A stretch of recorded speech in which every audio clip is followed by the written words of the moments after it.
Déjame contarte una historia real. Los expertos dicen que empezó en el Oriente, incluso otros dicen que fue en China, y se esparció por todo el mundo.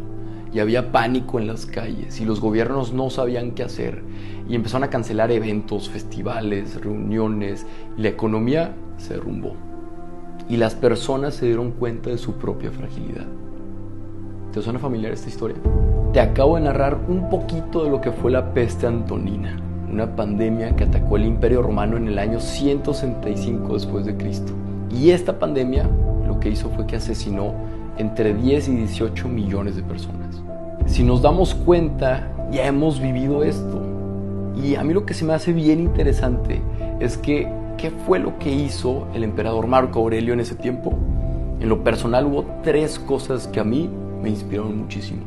Lo primero que hizo es que reunió un equipo de gente súper capaz y los escuchó y los empoderó a tomar grandes decisiones.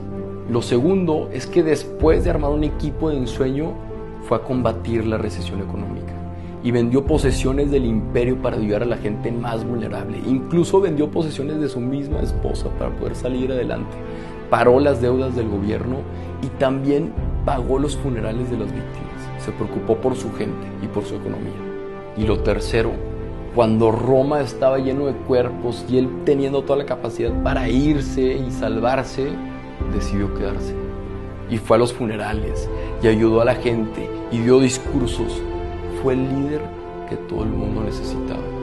Porque cuando la sociedad se está cayendo a pedazos, es cuando los líderes salen a reconstruirlas con sus propias manos. Sí, quizá el coronavirus nos está llenando de incertidumbre, de miedo, de aislamiento, pero tenemos que hacer lo mismo que aprendieron los romanos.